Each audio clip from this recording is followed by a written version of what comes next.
Hi there. I wanted to do a quick update. First of all, because I didn't do the reading video yesterday for chapter 11. That is because I'm not prepared to do it. It is more involved than I expected and has more layers, and I need to be prepared to do it coherently, so I'm afraid that's going to have to wait till next week. So I'm sorry about that, and I'm probably going to divide it up into 2 sections. So it'll be next Sunday and the Sunday after that for chapter 11. Secondly, I want to say thank you to Paul Vanderklay for having me on his channel. It turned out to be a really nice discussion. Like I said, I was a little bit starstruck and nervous when I went on, but Paul is a very calm and compassionate person who made me feel very comfortable. And the discussion, I think, was really interesting. Certainly opened me up to thinking about Christianity. How am I going to integrate, where does Christianity play into metaphysics equality or vice versa? So that's something I'll be thinking about, and certainly wondering a little bit more about C.S. Lewis, what is his place in my understanding of Christianity, and so thanks to Paul again. I really enjoyed that, and I got some new subscribers, which I appreciate, and I enjoyed the comments a lot.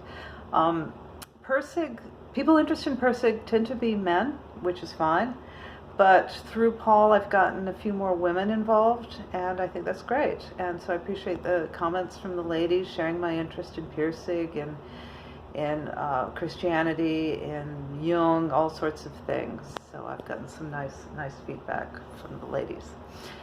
And third, I want to say that my understanding of what I want to do by really learning Persig's work and integrating it, it's kind of changing, because my view of metaphysics equality and his work in general is starting to transform a little bit. I think I'm kind of misguided in what I was trying to do initially. I was trying to take the metaphysics equality and apply it to, let's just say, psychotherapy, and maybe create a modality around that. And I was kind of looking at it in a very subject-object way, just taking these precepts and putting them on something that people can use. There's something that is not dynamic about that, so I have to reconfigure a little bit.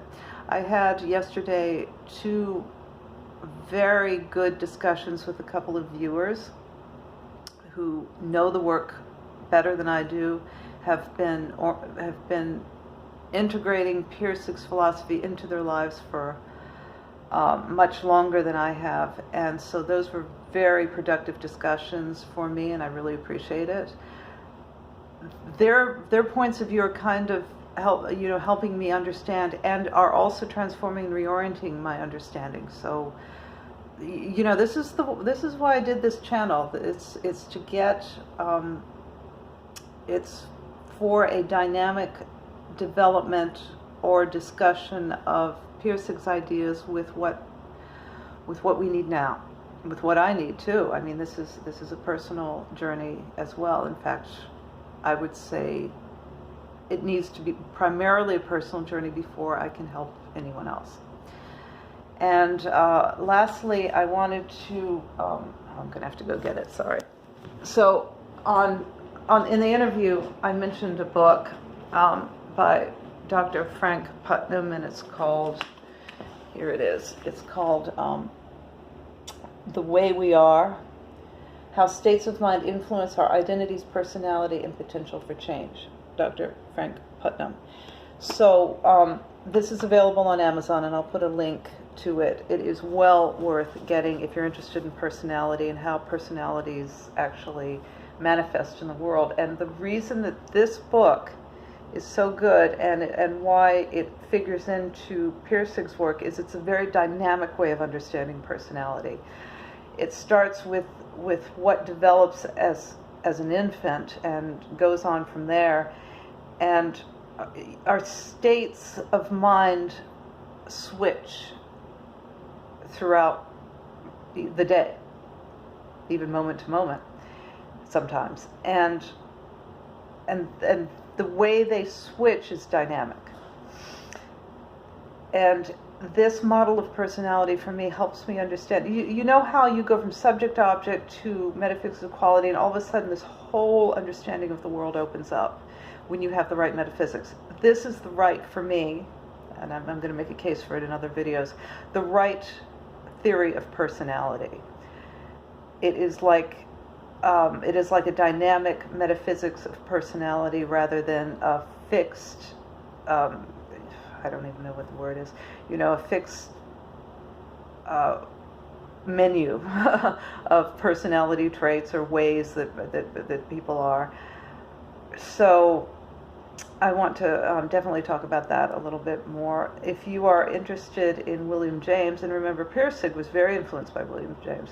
William James is the muse for this book, and it is a wonderful integration of classic and romantic. He's a serious scientist. This is someone who really began to help us understand pathological dissociation and dissociation caused by trauma, childhood trauma. He wrote the first major book on multiple personality disorder before it was even believed to be a real disorder. It is a real disorder, and highly recommended. So thank you for all your support. I'm just so heartened by the responses I've been getting. Very appreciative, and I will see you later in the week for some more stuff, and definitely next Sunday for chapter 11 part 1. Okay, thanks. Bye.